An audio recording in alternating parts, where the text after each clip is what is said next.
जय हिंद। आज हम लोग पढ़ने वाले हैं पादप में श्वसन। इससे पहले वाले वीडियो में हम मानव में श्वसन को पढ़ चुके थे और कीटों में श्वसन और मछलियों में श्वसन को पढ़ चुके थे। आज हम लोग केवल पढ़ेंगे पादप में श्वसन और इससे जुड़ी क्वेश्चनों के बारे में। जैसे कि आपके मन में चल रहा होगा कि क्या जो पेड़ पौधे होते हैं केवल CO2 को ही ग्रहण करते हैं, अर्थात केवल कार्बन डाइऑक्साइड को ही लेते हैं, क्या ये जो श्वसन की क्रिया करते हैं इनको ऑक्सीजन की आवश्यकता होती है या नहीं होती है, कि कैसे ग्रहण करते हैं।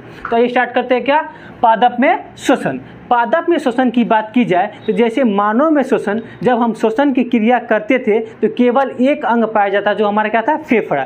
फेफड़ा से ही हम अपना श्वसन की क्रिया पूर्ण कर लेते थे। लेकिन पेड़ पौधों में ऐसा नहीं होता है। इनको श्वसन की क्रिया पूर्ण करने के लिए 3 अंग का साथ लेना पड़ता है। जैसे कि पहला हो गया पत्तियों के द्वारा श्वसन करते हैं, दूसरा तना के द्वारा करते हैं और तीसरा जड़ के द्वारा करते हैं। आखिर ऐसी आवश्यकता ही क्यों पड़ गई कि 3 स्थान से ग्रहण करना पड़ गया। तो इसको अच्छे से और बेसिक से और हाई लेवल तक समझ लेते हैं। ठीक है, सबसे पहले क्या, पत्तियों के द्वारा। तो आइए स्टार्ट करते हैं क्या, पत्तियों के द्वारा। ये हो गई इसकी क्या, पत्ती। ठीक है, क्या हो गई, पत्ती। और ये हो गया सूर्य।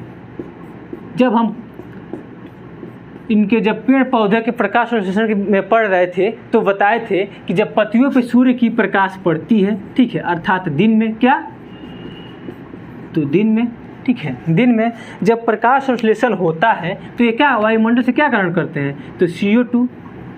कब, जब खाना बनाते हैं सब तो का प्रकाश संश्लेषण, ठीक है, जब ये प्रकाश संश्लेषण की क्रिया करते थे तो क्या वायुमंडल से CO2 ग्रहण करते हैं, क्या ग्रहण करते हैं, CO2, और छोड़ते क्या हैं, तो O2।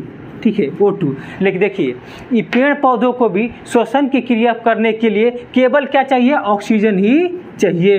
यानी कहने का मतलब कि पेड़ पौधों को भी सांस लेने के लिए केवल ऑक्सीजन ही चाहिए।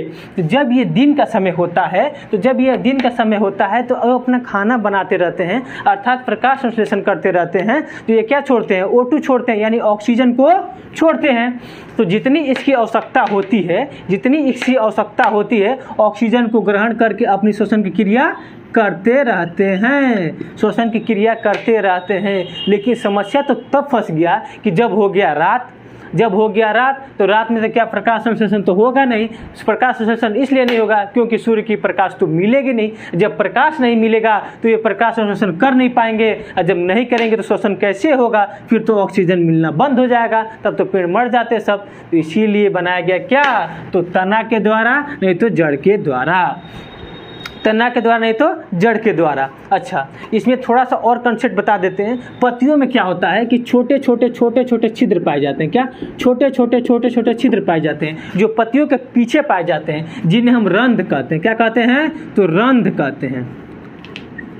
क्या कहते हैं, तो रंध्र कहते हैं। इसकी आकार कुछ इस प्रकार की होती है, वृक्क की आकार होती है। ठीक है, इसमें जो छेद पाया जाता है यहीं से ये ग्रहण करते हैं क्या, ऑक्सीजन को, चाहे गैसों का आदान प्रदान रंध्रों के द्वारा ही करते हैं। ये थोड़ा दिखा देते हैं पत्तियों के बारे में। ठीक है, देखिए ये हो गई पत्ती, ये पत्ती हो गई। इस पत्ती के पीछे क्या पाए जाते हैं, तो रंध्र पाए जाते हैं, अर्थात छोटे छोटे छिद्र पाए जाते हैं। इसके पीछे छोटे छोटे छिद्र पाए जाते हैं, जिसको क्या बोलते हैं, रंध्र बोलते हैं। इसी रंध्रों के द्वारा ये गैसों का आदान प्रदान करते रहते हैं। ठीक है, तो आप बताएंगे क्या श्वसन की क्रिया किसे कर लेते हैं, सब रंध्रों के द्वारा या पत्तियों के द्वारा। तो आप तो समझिएगा इसको। दूसरा बात की तना में कैसे करते हैं, तो तना में देखिए ये हो गया क्या, तना किससे बनके बना होगा, तो कोशिका से मिलकर बना होगा।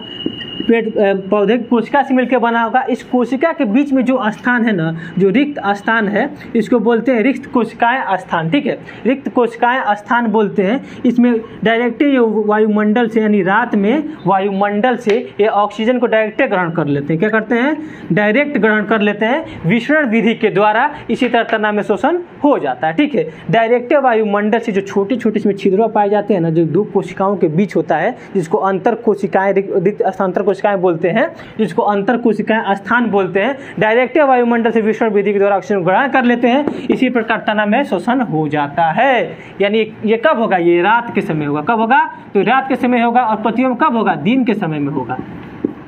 ठीक है।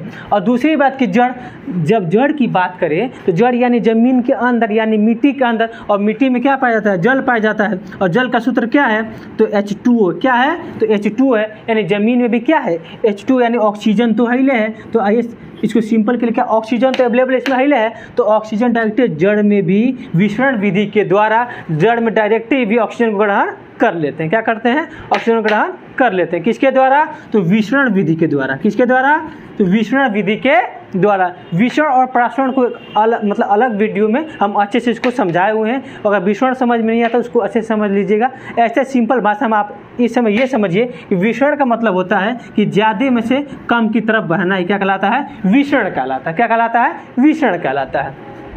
आइए थोड़ा सा इस पर रिवाइज कर लेते हैं कि पादप में शोषण। पादप में शोषण की बात की जाए तो पादप में शोषण 3 स्थान से करते हैं सब। इनकी मजबूरी है कि दिन में जब प्रकाश संश्लेषण होते रहता है तो ये ऑक्सीजन जो छोड़ते हैं उसी को ग्रहण करके अपनी शोषण की प्रक्रिया को पूर्ण कर लेते हैं। लेकिन जब रात होता है तो प्रकाश संश्लेषण होता नहीं है। इसलिए नहीं होता है क्योंकि जो सूर्य की प्रकाश है वो तो मिलती नहीं है, तो शोषण जो होता है शोषण कर नहीं पाएंगे।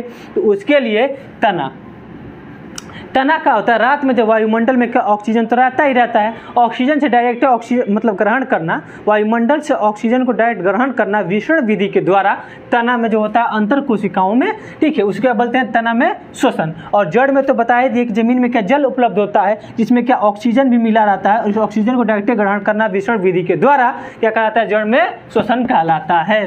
तो अब तो आप लोग समझ ही गए। क्या देखिए, अगर आपसे मतलब फंसाने के लिए क्वेश्चन पूछे कि क्या पादप में शोषण, जो पादप में जो शोषण होता है उसमें क्या कार्बन डाइऑक्साइड को ग्रहण करते हैं, तो आप बोलिएगा बिल्कुल नहीं, बिल्कुल नहीं ग्रहण करते हैं। ये भी हम लोग की तरह क्या ऑक्सीजन ही ग्रहण करते हैं। और हम लोग क्या पूरी वायुमंडल में ज़्यादातर सबसे ज़्यादा क्या ऑक्सीजन को ग्रहण किया जाता है। क्या शोषण में क्या ऑक्सीजन को ही ग्रहण किया जाता है, बस एगो ईस्ट को छोड़ के, जो ईस्ट को छोड़ के क्या सब क्या ऑक्सीजन को